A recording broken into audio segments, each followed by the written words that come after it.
Gimel Amud Aleph. Avedato va Avedat Aviv, Avedato Kodemet. Si il a le choix, il a la possibilité ou les capacités de sauver, d'aller à la recherche de sa propre perte ou la perte de son père, c'est la sienne qui passe en premier. Kodemet, Avedato va Avedat Rabo, chez le Kodem, pareil, même par rapport à son Rav, il a une préséance. Avedat Aviv, Avedat Rabo, chez le Rabo Kodemet, Shaviv Vio Leolam Ze, Rabo chez Limdo Chochma, mais Vio Lechaya Olam Ba, donc le Rav passe avant le père. Vim Aviv Chacham, c'est ce qu'on a dit hier, Vim Aviv Chacham, chez l'Aviv Kodemet, là il donnera préséance au père par rapport au Rav. D'après le Gaon de Vilna, il ramène ici dans les annotations sur le bas-côté, il amène la version du Rif qui dit, et d'autres commentaires qui disent que c'est seulement dans le cas où le père il est à la même hauteur que le Rav. Encore une fois, on a dit d'abord le Rav, après le père. Mais si le père il est Chacham, et c'est pas marqué combien dans la Mishnah, alors là c'est le père qui va passer avant le Rav, parce qu'il est et père et Rav. Et sur ça, la question, il est discutée, encore une fois, d'après le Gaon, d'après le Rif. C'est seulement si le père, il est au même niveau que le Rav. Donc on voit que la Chokhmah... Quelle différence, Chacham et Rav? Chacham, c'est pas défini. Un Chacham, il y a plusieurs personnes qui sont Chacham, mais après, il y a des niveaux. Pas tout Chacham, il est d'un même niveau. Alors donc cette halakha, elle est valable pour la Hashavat Aveda, elle est valable aussi pour l'aide qu'il faudra mettre la main à la pâte. Maniach et shel rabo, ve'achakach maniach et shel aviv. D'abord, il va aider son Rav à décharger, et ensuite son père. Aya aviv, ve'rabo bevet hashevi, podet rabo, ve'achakach podet aviv. Troisième exemple aussi. Il faut payer la rançon pour son père ou pour le Rav, c'est le Rav qui va en premier. Vim aviv chacham à nouveau, podé et aviv, ve'achar podé et rabo. Dans ce cas-là aussi, c'est le père qui passera avant. Alors juste une petite question intéressante de Tosfot. Tosfot nous dit, on sait qu'il y a trois règles. Il y a trois règles. Il peut y avoir une situation un petit peu compliquée. Qu'est-ce qui se passe dans le cas où la personne elle-même, elle a perdu une aveda? Il y a la aveda du Rav et il y a le kavod du père. Le kavod du père, pas l'aveda, le kavod du père. Et concernant le kabed et avichavet imecha, c'est une machloquette dans la Gemara. Est-ce que c'est Michel Aviv ou Michel Av ou Michel Ben? C'est-à-dire, est-ce que dans le cas où le père, il a les moyens de s'assumer, il est riche, seulement il a besoin de main-d'œuvre, il a besoin d'être assisté.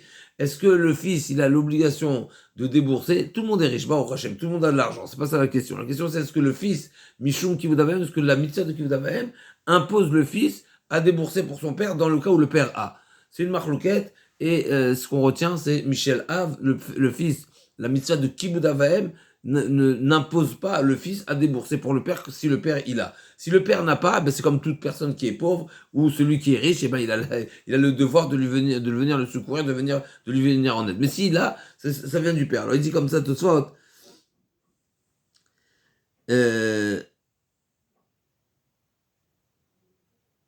Dans le cas, donc, Avedato va Avedat Rabo avec Vodaviv. Si, donc ça se mord la queue, parce que d'un côté, on est en train de dire Avedato, ouais, ve Avedat Rabo, qu'est-ce qui passe en premier? Avedato.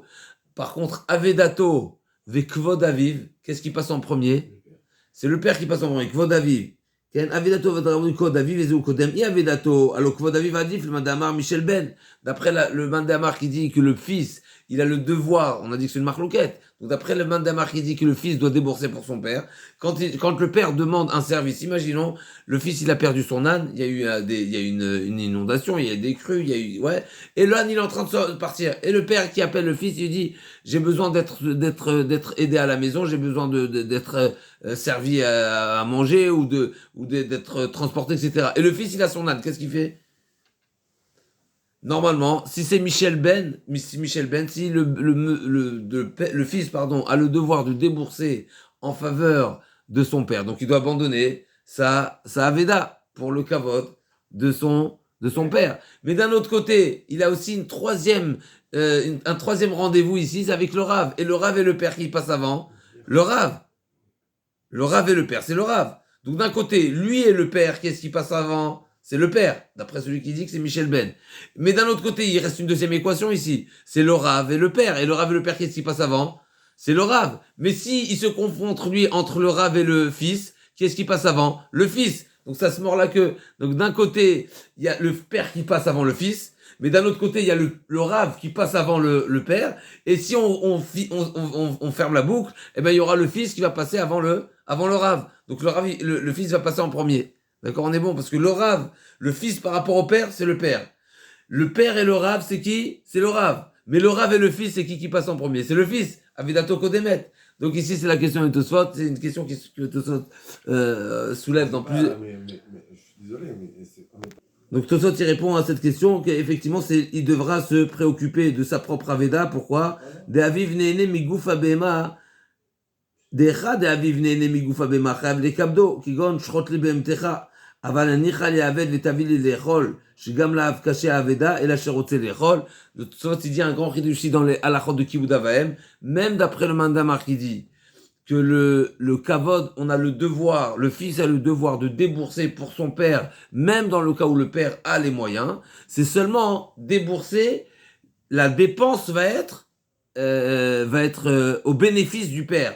Là, le fait d'abandonner ma BMA, ça fait pas partie du chiyuv de Kibud Avahem. Pourquoi? C'est deux mitzvot complètement différentes. Il y a d'un côté le chiyuv de kavod, et d'un autre côté, il y a ma perte. Le fait d'honorer et de respecter mon père, c'est pas ici ce qui m'oblige à perdre mon âne. Parce que ce que la Torah me dit, dépense pour ton père, c'est quand la dépense va être consommée, va être utilisée par le père. Là, il n'est pas utilisé, là, il est perdu. Et au contraire, tout ça ajoute même plus que ça, le père aussi est affecté par la perte de son fils.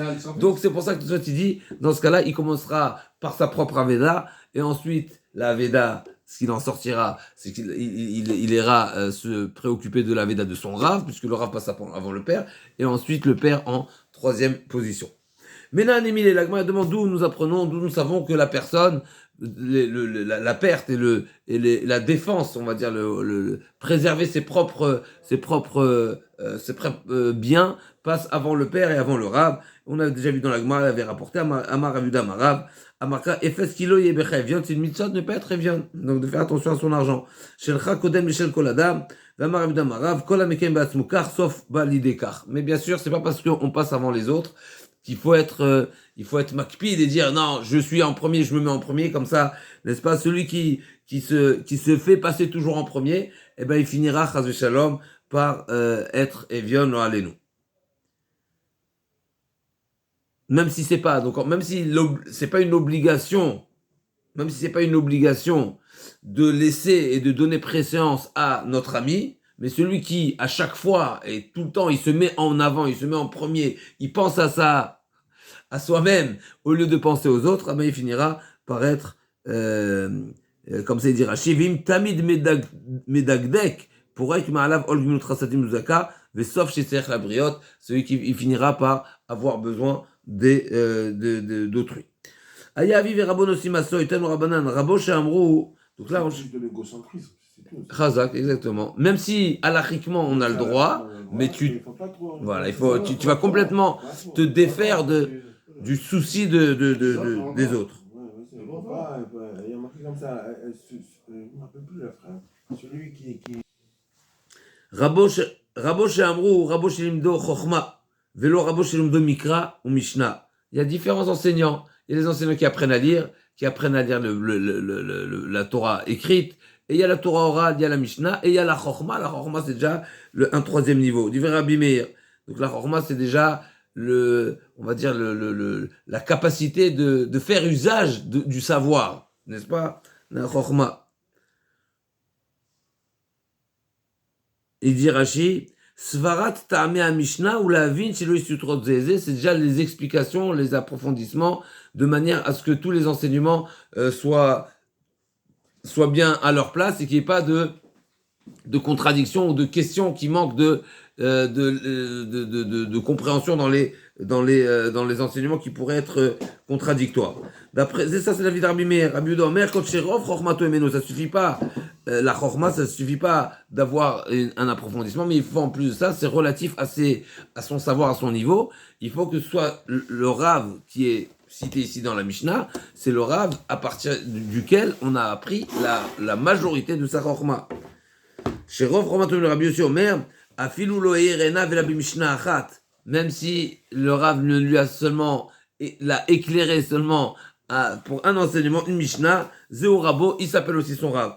Amaravek gon Rav Srora d'Azvan Zoamal Listerun, Shmuel Kara Ale, Shmuel a même fait kriya au moment au décès de Rav Srora, qui lui a expliqué seulement une halakha qui était Zoamal Listerun, c'est une halakha dans Masechet Kelim, qu'il s'agit de Taharot.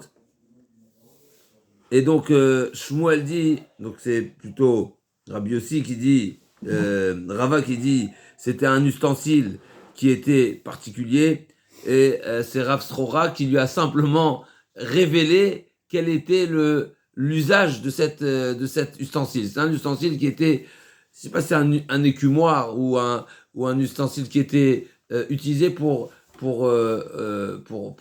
retirer les déchets. Vous savez, quand on cuit de la viande ou quand on cuit certains légumes, il y a comme un dépôt de particules sur les côtés de la marmite ou qui flotte. Et donc c'était une forme de passoire.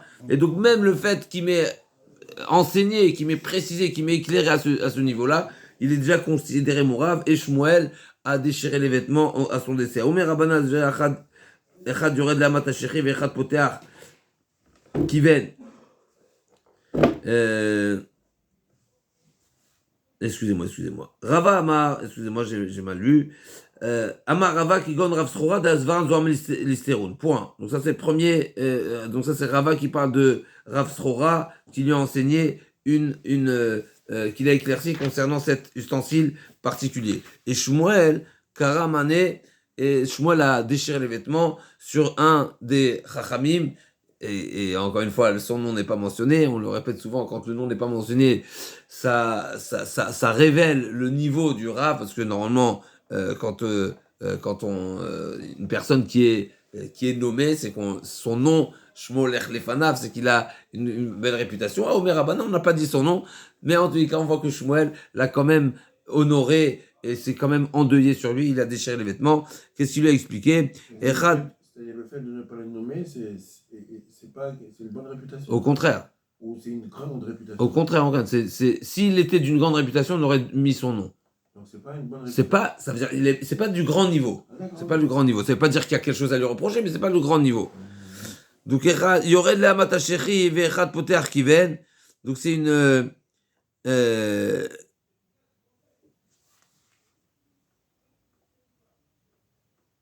donc c'est une Mishnah dans Tamid qui nous dit de quelle manière se déroulait l'ouverture du Echal.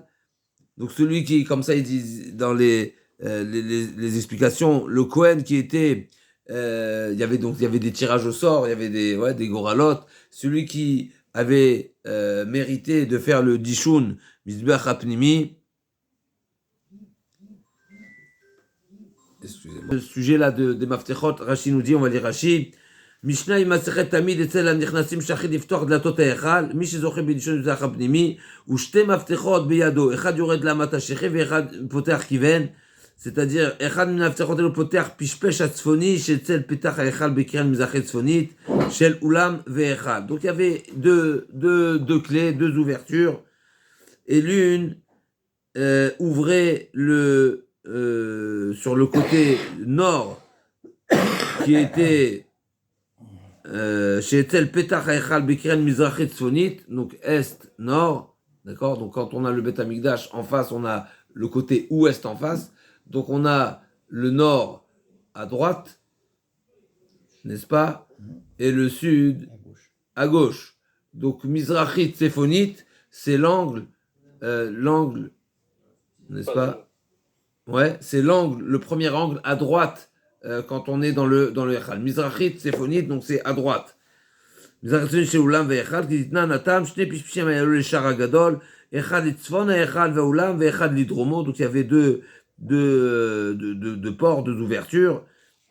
Et Ve'oto Shebedarom, Lo Nichnas Bo Adam Me'olam, et celui du côté gauche, donc le côté ouais, où il y avait la menorah, le côté d'Arom, personne ne rentrait là-bas. ואותו פשפש שבצפון היה לפתח שבזוויות האולם שאצל 5 אמות של כותל ההיכל, שבצפון פתח ההיכל, ודלת סובבת בו, ואותו מפתח של אותו הפתח יורד לאמת השכי.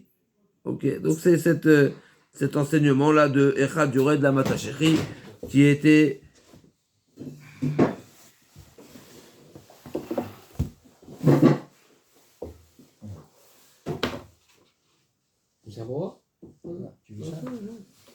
c'est-à-dire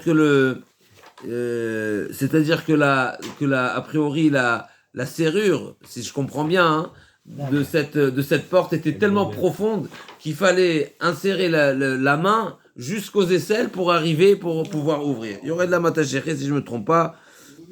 Machnis et yado adebet shechio. Donc il fallait pour accéder au verrou, il fallait vraiment rentrer la main très profondément. Ok, donc ça c'était l'enseignement qui a été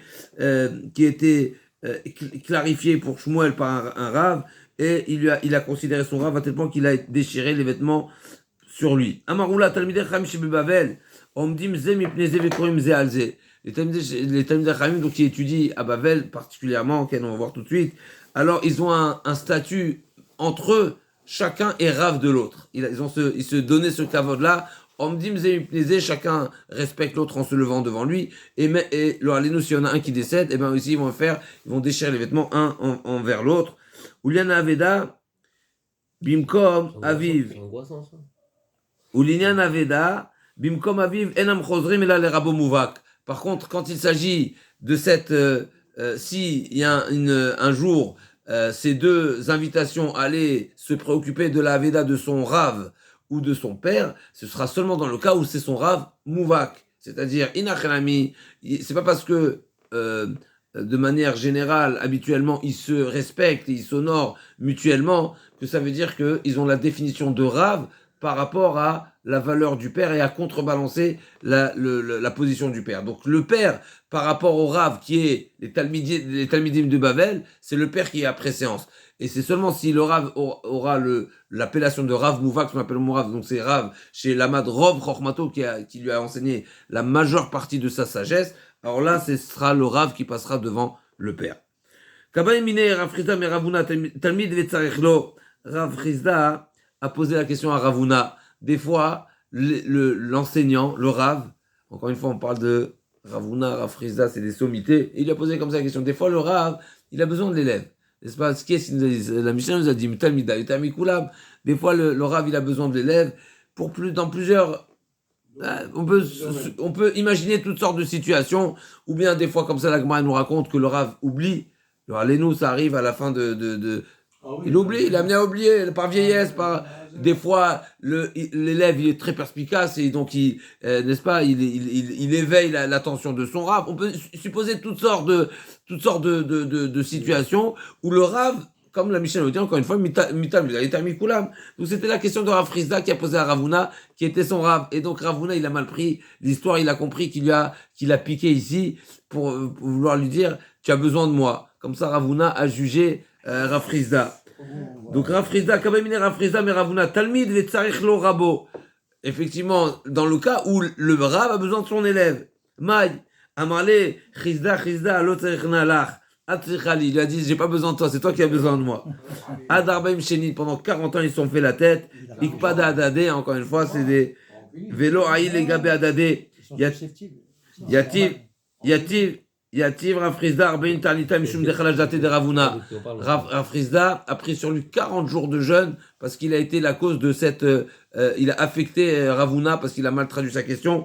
Et Ravuna aussi, lui aussi de son côté. Ravuna, et donc ça rejoint un petit peu ce qu'on vient de dire tout à l'heure. Même si ici, a priori, c'est le Rav et le Talmid, mais on a dit qu'à Bavel, chacun se considérait, mutuellement, il se considérait Rav vis-à-vis de l'autre. Et Ravuna, il a pris aussi 40 jours de jeûne, Arbain Tanita Mishum Dechaj de la Rav Chizda, parce que il a soupçonné Rav Chizda de vouloir un petit peu le narguer, lo alenu, chaz v'shalom. Bien sûr, c'était pas l'intention de Rav Chizda. On sait bien que Rav Chizda, la Gemara a dit, Chizda chazdain milach. Tu portes bien, la Gemara a dit que Rav Chizda portait bien son nom, c'était un chassid, Rav Chizda, il n'avait pas derrière pensé chas v'shalom. Pourquoi 40 jours? Pourquoi pas un jour, 2 jours, 3 jours? Comme Moshe Rabbeinu, Ken. Chazak ou Baruch. C'est comme le mikvé, c'est comme les 40 jours avant. Chazak, cette notion de 40 jours. Ken. Ici, il lui demande. Si cette ligne du bas, Itmar, Rav Yitzhak Bar Yosef Amar Rabbi Yochanan Lachaki Rabbi Yehuda. Donc on a vu 3 avis, n'est-ce pas? Rabbi Meir qui a dit Chochma, Rabbi Yehuda qui a dit Rov Chochmato, et Rabbi Yossi qui a dit même un éclaircissement, c'est aussi le Rav. Et là on a fini, on a conclu la Gemara a conclu concernant les Talmidei Chachamim de Bavel, c'est seulement Rov Chochmato. C'est seulement, comment la Gemara a dit, elle a dit Rabo Mouvhak. Donc la Gemara pose la question ici, la halakha est comme qui? Rabbi Yochanan dit la halakha qui Rabbi Yehuda, donc c'est Rov Chochmato, Ravacha Barav Huna Amar Rav Shet, la halakha qui Rabbi aussi, même un éclaircissement. La Gemara demande mi Amar Rabbi Yochanan arrive, Amar Rabbi Yochanan la halakha qui c'est la Mishnah, Vetnan Rabo Shimdo Chochma, a priori. Il y a une Mishnah sans, qui ne porte pas il n'y a pas le nom de l'auteur, l'avis n'est pas mentionné ici, et c'est marqué dans la Mishnah, Rabo Shilim de Chochma, qui lui a pris la sagesse, et la sagesse ici, c'est pas marqué Rov Chochmato, la Gemara dit, Maï Chochma, Rov Chochmato, il faudra dire, c'est pas la Chochma, c'est la Chochma dans l'absolu, Tano Rabbanan Osrim Bemikra, celui qui s'efforce, qui prend le temps à étudier les textes, la Torah écrite. Mida Vena Mida, c'est bien, mais c'est pas le top. Pourquoi? Parce que dans les psukim, il n'y a pas tout. Alors c'est sûr que celui qui connaît déjà toutes les mishnayot, tout le chasse, les poskim, etc., alors à travers les psukim, on peut réétudier et on peut retrouver les psukim, finalement c'est le concentré. Comme ça on raconte sur le Gaon de Vilna qu'à la fin de ses jours, il n'étudiait que la Torah écrite.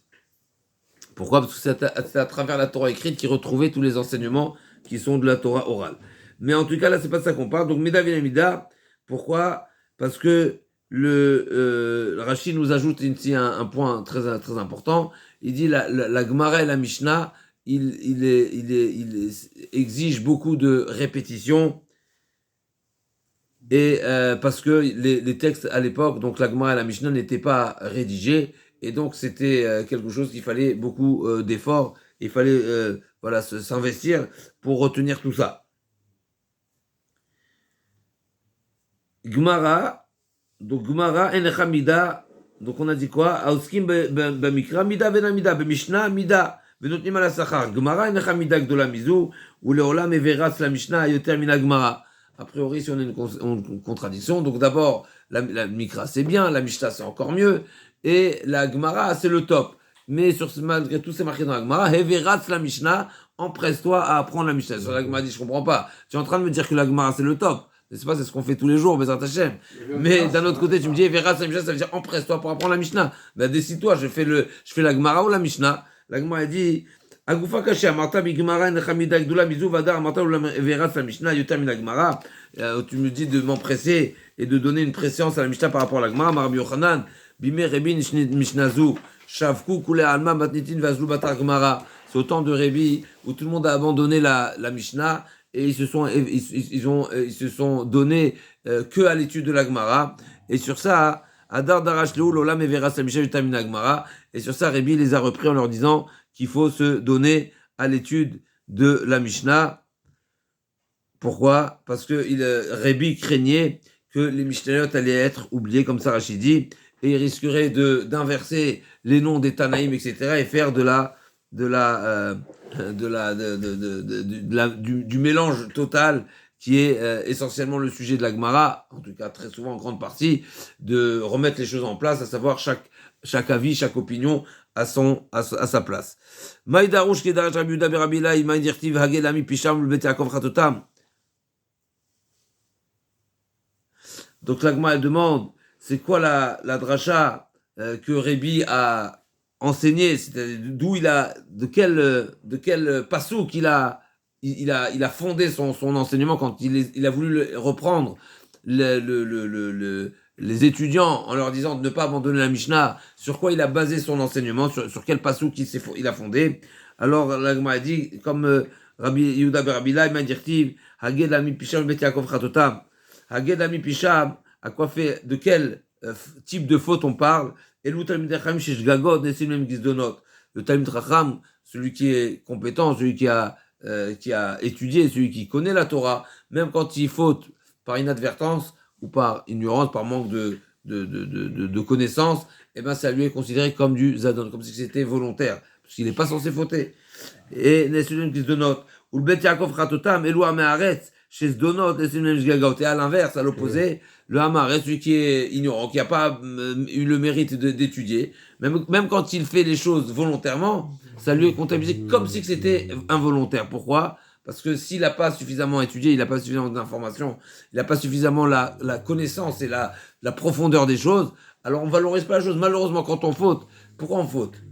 N'est-ce pas ? Pourquoi on n'est pas suffisamment... Parce qu'on n'est pas sensible à la gravité des choses. Si on approfondit, on étudie, on comprend le sens des choses, comme pour la tfila, comme pour toutes les choses, celui qui veut donner de la valeur à ce qu'il fait, ben, il faut s'efforcer à comprendre les profondeurs. Et donc le Hamaretz, même si on sait qu'il y a le Shabbat, mais si on ne connaît pas l'importance et la profondeur et tous les midrashim et tout ce qui est enseigné au sujet du Shabbat, très probablement on sera pas très sensible. Et donc même quand on est Mézid, pour celui qui est Hamaretz, il est considéré Shogeg. Rabuda Omer, Evezer Betalmud, Aïnou Ditnan, c'est ce que la Mishnah nous dit dans Avot. Evezer Betalmud, Shiga Talmud, on les adonne. C'est à ce sujet-là que la Mishnah nous met en garde. Faites attention de ne pas dire n'importe quoi, parce que même si on est Shogeg, allez-nous dans l'enseignement, ça peut être considéré comme du Mézid. Parce qu'on n'est pas censé, le Talmid Chacham, encore une fois, a une double responsabilité. Dans Racha Yehuda ben Rabbi Ilai, on a apporté la dracha de Rabbi Yehuda ben Rabbi Ilai, et donc l'Agma va poursuivre. Shimou, Devar Hashem, Acharedim et Devaro. Donc écoutez la parole d'Hachem, ceux qui le chared, ceux qui tremblent, n'est-ce pas, ceux qui, El Devaro, qui tremblent de la parole d'Hachem. Et le Talmid Chachamim, à qui le pasuk s'adresse, Talmid Chachamim. Et sur ça c'est marqué. Donc celui qui est Amrou Achechem, la suite du pasuk qui dit Menadechem, juste on va dire le pasuk dans son intégralité. Shimud Varashem Acharedim El Devaro Amrou Achechem Son Echem Menadechem Leman Shemi Ichbad Hashem Venir'a Besimchatrem Vehem Yevoshu. C'est quoi le sens de ce pasuk là?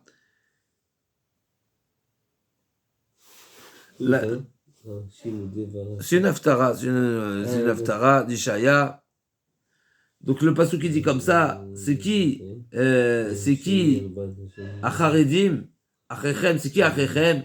Elou Baalei Mikra, ceux qui connaissent les textes, la Torah écrite. Ils connaissent pas la halachot, mais ils connaissent le texte. Son Echem, Elou Baalei Mishnah. C'est ceux qui connaissent déjà la Mishnah, c'est un niveau supérieur, mais malheureusement ils sont considérés les sonim, il y a de la rivalité, pour ne pas dire plus que ça, parce que du fait qu'ils ne connaissent pas la Gemara, alors il y a une confrontation entre ceux qui ont plus de connaissances, parce que la Mishnah effectivement c'est la base, mais c'est une base qui a besoin d'être agrémentée par la Gemara comme on le fait. Et Menadechem, Eloi Meharetz, qui ont une haine profonde pour le Talmid Chacham, c'est ça la Shon Nida, Menadechem la Shon Nida. Et Shema Toma, Pasak Sivra, Mubatel Sikuyam, peut-être, donc les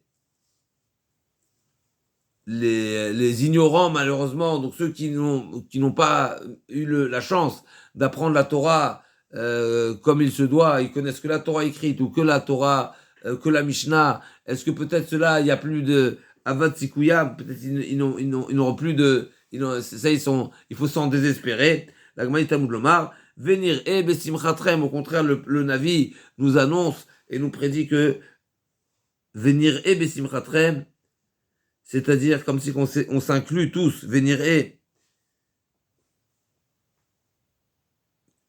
Ani ve'achechem, comme ça Rachid dit, Ani ve'achechem sonechem unadechem, kulanu nere besimchatrem, on sera tous unis pour les joies. Shema Tomar, Israël, Yevoshu, ceux qui ne sont pas Israël, Talmud Lomar, Vehem Yevoshu, c'est qui est-ce qui va être honteux? Vehem, c'est qui Hem, c'est eux, c'est qui eux?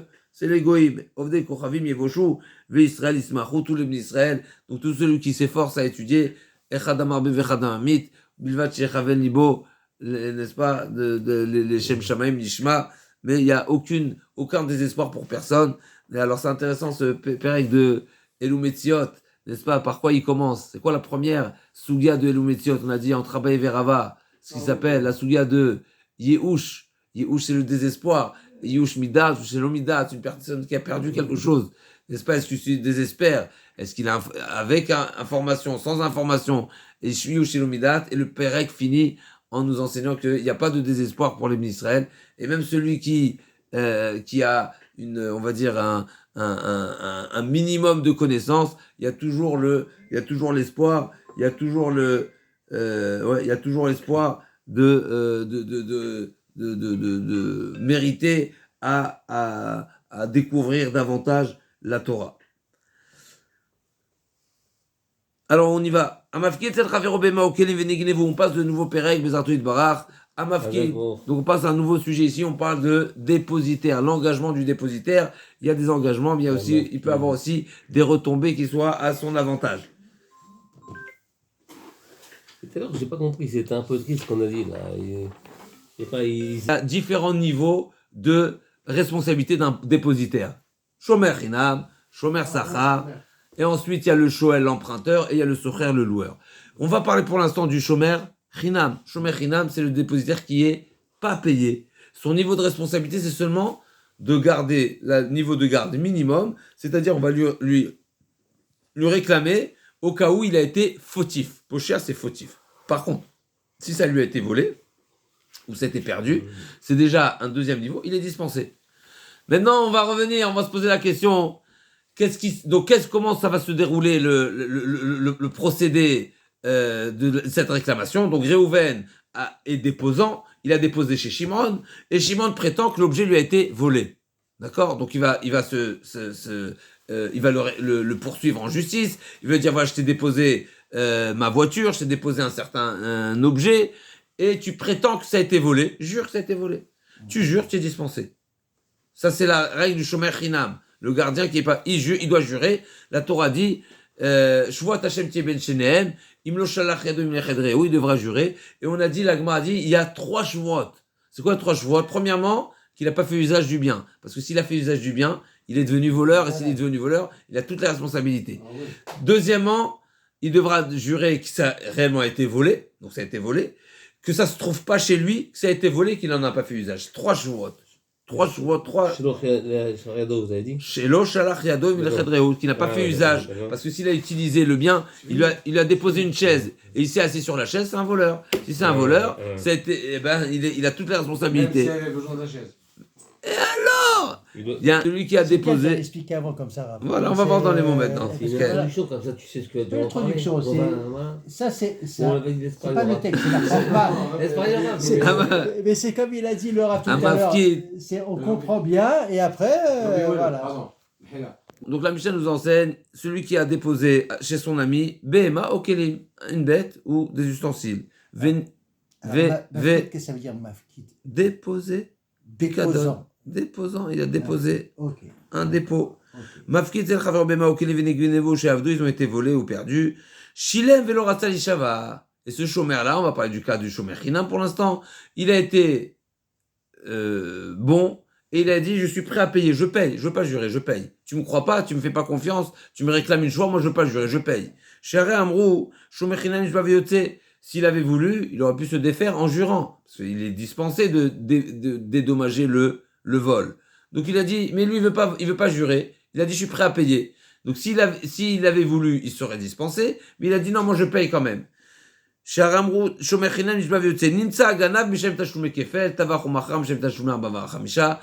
retrouvé le voleur, et le voleur a été un voleur, donc c'est un ganav, parce que c'est pas tous les voleurs qui payent double, c'est seulement le voleur qui a volé en cachette. Tavach ou machar, il a égorgé ou il a vendu, il payera combien? 5. Fois 4 ou fois 5. Oui. Lémi Meshalem, Lémi, chez Apikadon, Etzlo, il payera au chômeur. C'est le chômeur qui va bénéficier fois 2, ou fois 4, ou fois 5, c'est la même règle.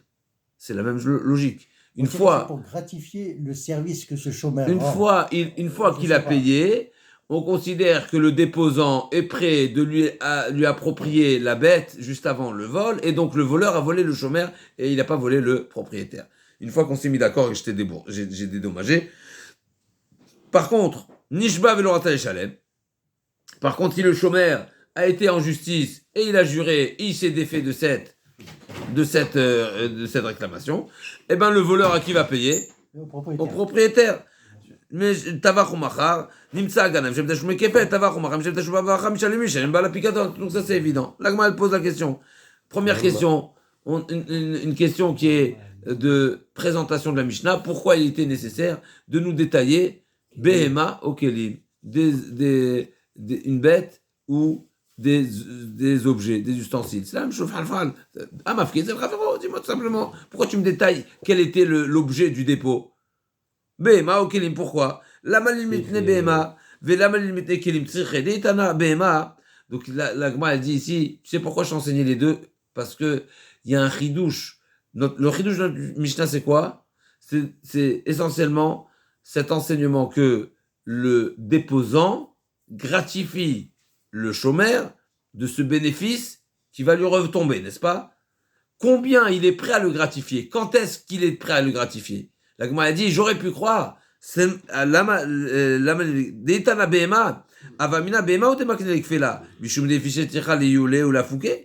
seulement dans le cas où je lui ai déposé une bête, où la charge de la garde, elle est importante. Pourquoi? Il faut la faire sortir, il faut la rentrer, lui donner à manger. C'est un travail. Donc, pardon? Et un Kéli, non. Un Kéli, non, tu te déposes ça et t'as fini. Donc j'aurais pu croire que le déposant a cette reconnaissance envers le chômeur seulement parce qu'il lui a fait il lui a rendu un grand service. Et donc peut-être c'est seulement le dépôt d'une bête où le déposant lui donnerait droit à cette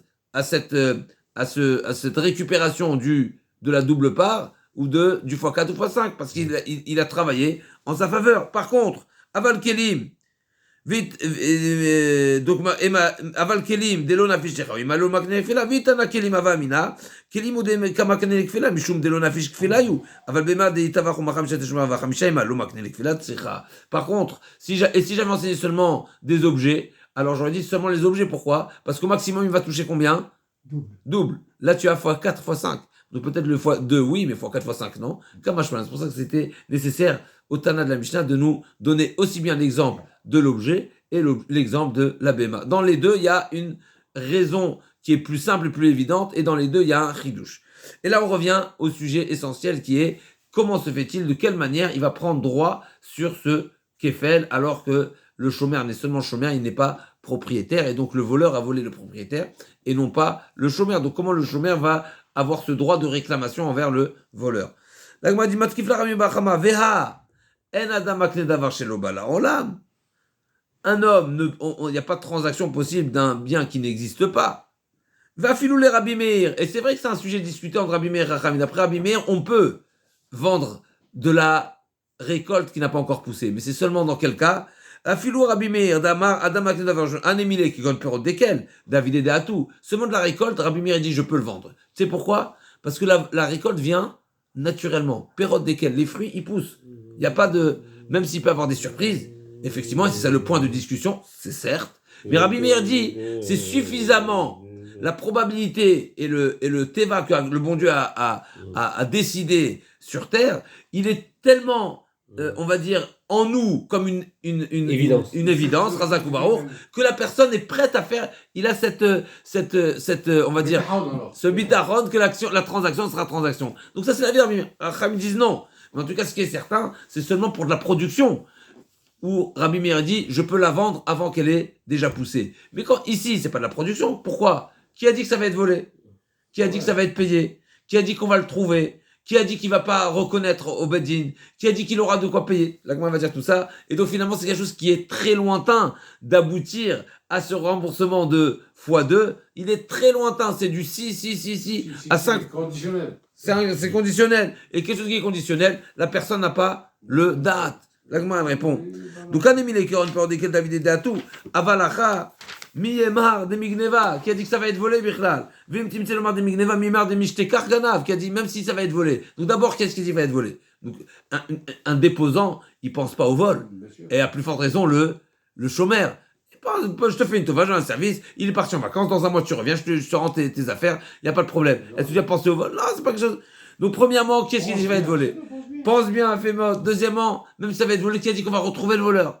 Et même si tu vas trouver le voleur, peut-être qu'il va venir, il va rendre, il va se, comment on appelle ouais, faire chouva, il va rendre de lui-même. Qui a dit qu'il va être accusé par des témoins. Pour payer double, il faut être accusé par des témoins.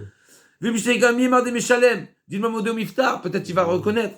Amarava Ne'esa, effectivement, la Gemara dit Ne'esa Keomerlo, c'est une considération comme si qu'il lui disait Im l'Erchetigane vetirte Chalmeni, au cas où la bête sera volée et tu auras la bonne foi et la gentillesse de me payer, de me dédommager. Arrêt paratik nous yalecha me'arshav, elle t'appartient dès aujourd'hui. La Gemara dit dès aujourd'hui, ça veut dire au moment du dépôt. Il y a un problème de dire dès lors du dépôt, il y a un problème. Ce qu'on a dit, n'est-ce pas, oralement. Mais la Gemara ici, pour l'instant, n'est pas encore revenue. Rétroactivement, depuis l'heure du dépôt. Ah bon, alors si c'est depuis l'heure du dépôt, alors ça va donner droit au chômeur sur tout le bénéfice qu'il y a eu pendant ce temps-là. Imaginons qu'il lui a gardé sa bête pendant 1 an.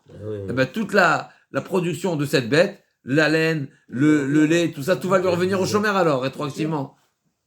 Si tu lui as donné rétroactivement, si tu lui as vendu rétroactivement, eh ben, il va récupérer toute la rente. Pourquoi pas? Non, moi je dirais que c'est rétroactif. Et on ne peut pas dire ça parce qu'Almatania, si toute la production de la bête pendant toute la durée de la garde, ça n'appartient pas, ça ne revient pas au chômeur, ça revient au propriétaire. Et donc, c'est comme si il avait précisé à l'exception. Donc sélectif, comme si il avait précisé à l'exception. La Gemara dit pourquoi tu fais cette différence-là? La Gemara dit non, c'est logique. Qu'est-ce qui est logique? Que le déposant est d'accord de faire bénéficier le chômeur seulement sur un bénéfice qui est extérieur, mais pas un bénéfice qui est intrinsèque à la bête. J'ai pas de raison de t'offrir, on va dire, un bénéfice qui est intrinsèque à la bête. Et la marabizar n'est ça comme un chod de terre. Moi, Pasca, stama de milta, shvachadata malma avidinish de makne, shvachad de megufa lo avidinish de makne. C'est une logique. Une personne a une facilité d'attribuer et de gratifier le chômeur d'un bénéfice qui est extérieur, mais pas un bénéfice qui fait partie de la bête elle-même. Les guizotes et les vladotes, c'est la tonte et les enfants, les petits qui sont nés de cette, n'est-ce pas? Ça, j'ai pas de raison de te le donner. Par exemple, par contre, te gratifier quelque chose qui vient, un bénéfice qui est extérieur, ça, je suis d'accord. La laine. La laine, c'est intrinsèque. Ah. Les petits, c'est intrinsèque. Le lait, c'est intrinsèque. Ça fait partie de la bête. Le kafoul. Ah, d'accord. Ok, d'accord. Shvacha de migoufa lo avidinish de makne. Ika de amre, deuxième réponse. Amarava neesa komerlo. Deuxième réponse, Rava. L'irchetigane vetirtim shalmeni samuch lignem vatak nuyalecha. Tu sais quand est-ce qu'il lui vend la bête, au cas où il a payé, juste un instant avant le vol. C'est-à-dire, il lui dit encore une fois, il lui a déposé en janvier 2023. Ça a été volé en fin de l'année. C'est une considération que si le jour où il payera ce vol, c'est-à-dire qu'il dédommagera le propriétaire, même ce qui n'est pas de devoir de le dédommager, le propriétaire lui vend la bête rétroactivement juste un instant avant le vol.